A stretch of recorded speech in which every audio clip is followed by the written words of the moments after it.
Before we get into the video, I want to say thank you. In the past week, we have just hit 10,000 subscribers. You guys are amazing and I appreciate the support so much and feel blessed to have you as subscribers to the channel. So thank you, and I intend to keep bringing you as much quality content as I possibly can. Nioday has arrived and with it comes a new EV. Nio stock has been taking a bashing lately, but could the tide be about to turn for Nio? In this video I will look at the latest developments from Nio and I will look at the fantastic new Nio ET5 and everything that it brings to the company, including a possible negative effect that this might have on sales. I will also look at the biggest risks facing Nio right now and why I agree with recent analysts who are rating this as a strong buy with at least 100% upside potential. So the biggest question right now is, will Nio stock explode on Monday? Probably not. But will Nio stock rise in 2022? I definitely think Nio share price will rise in 2022. If you appreciate the content of my channel, please smash a like and help me hit my target of 400 likes on this video. This is not financial advice and I encourage everyone to do your own due diligence. And consider subscribing to the channel and stay up to date with Nio and other EV stocks. Now let's dive into it. Today Nio launched its 5th mass-produced model and also second sedan, the ET5, at the Nioday 2021, its most important event of the year. At the event, the company officially began the pre-order of the newly unveiled model and said the model is expected for delivery from September 2022. For customers who buy the car with battery pack, prices of the ET5 stand at 328,000 won or $51,000 for the version with the 75 kilowatt battery pack and 386,000 or $60,000 for the 100 kilowatt version. Users who select the battery as a service solution will buy the car for 258 won or $40,000 while also needing to pay extra fees for the battery rental service on a monthly basis. The ET5 has been designed with elements from both the supercar EP9 design and the ET7.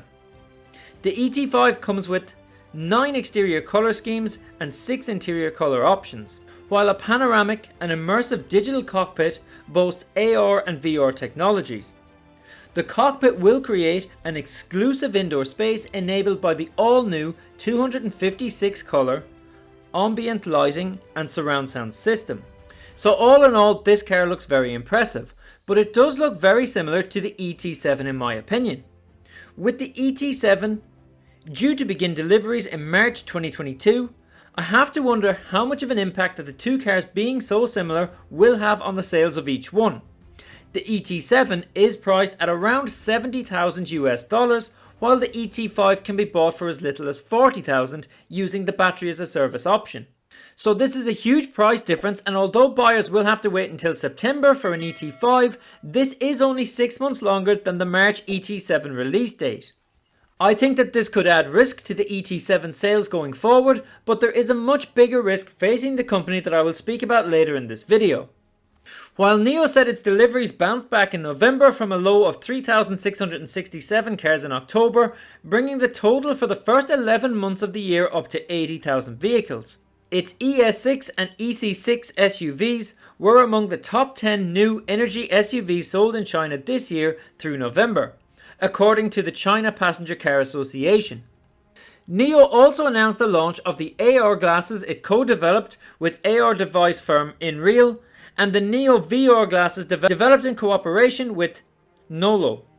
Exclusive to the ET5, the AR glasses only weigh 76 grams. The VR glasses with ultra-thin pancake lenses can realize binocular 4K display effect.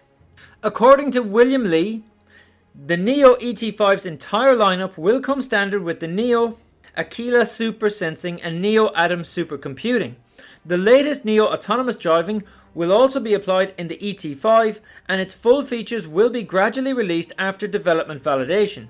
The ET5 can do 0 to 100 kilometers in 4.3 seconds and has a braking distance from 100 to 0 of 33.9 meters.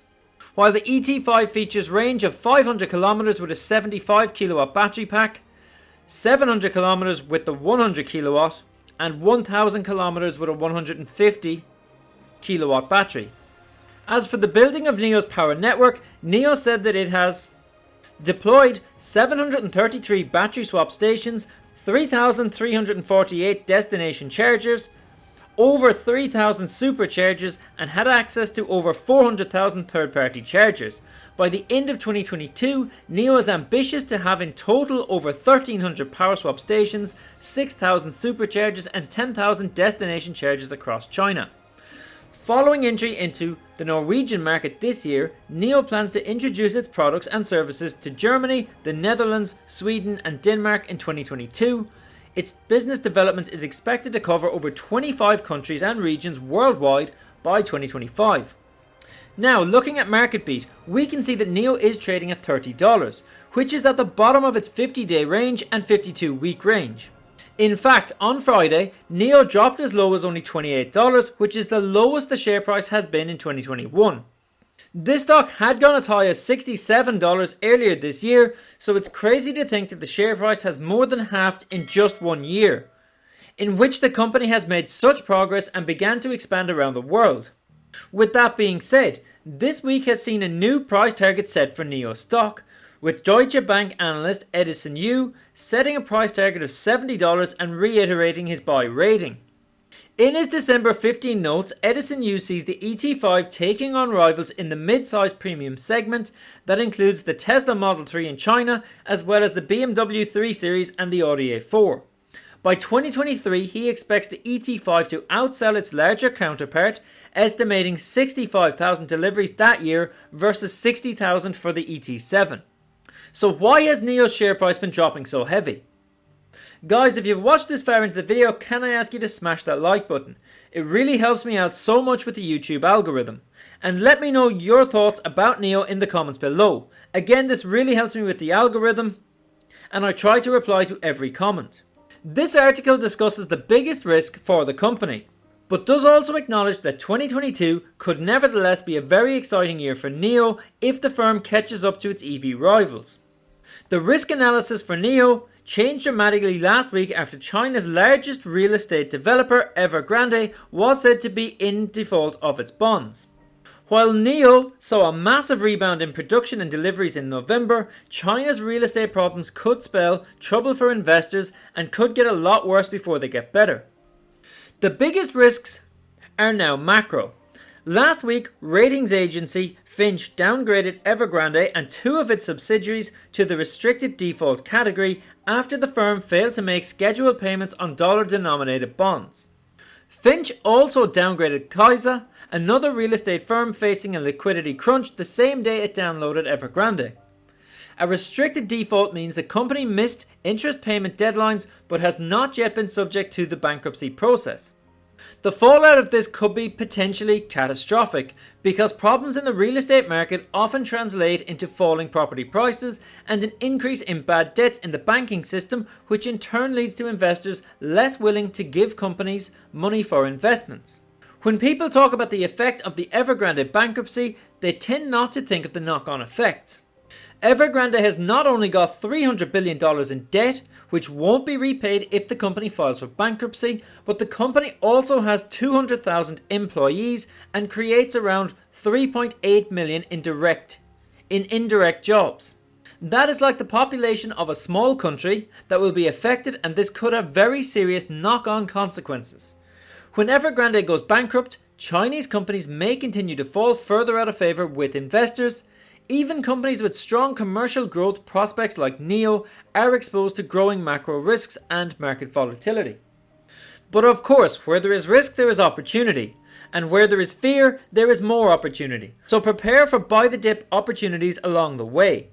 If China's biggest real estate firm can fail, so can many others. While NIO can be expected to make progress in 2022 regarding delivery momentum and new product launches, macro risks related to the Evergrande could determine the market environment in 2022.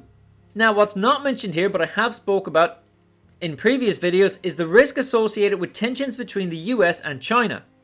Remember that DiDi was delisted from the US market only a few weeks ago. And there is also risk of rising competition too from the likes of Xpeng, but also legacy car makers like Toyota and Volkswagen committing billions into EV development recently. But we must look at the positive side of the story. Despite the risks with NIO, I still believe that there is huge upside potential. For one, it is currently valued at $46 billion, which is around half its value from February 2021. This gives a price to sale ratio of under 10, which is cheap in comparison to other EV stocks. For example, Tesla has a price to sales ratio of over 20, yet is seeing far slower revenue growth. The higher valuation may be because Tesla has reached profitability, yet it still indicates that NIO might be extremely cheap. For this reason, although this stock does have its risks, I am still very bullish on NIO despite these. So guys, that brings us to the end of the video. If you've watched all the way through, then please hit that like button. It really helps the channel out a lot. I really like this stock and I think that this has huge potential. If you want me to continue making NIO videos, then please drop a comment and let me know what you think. If you're new, hit the subscribe button and bell notification, follow me on Twitter, and I'll catch you in the next one.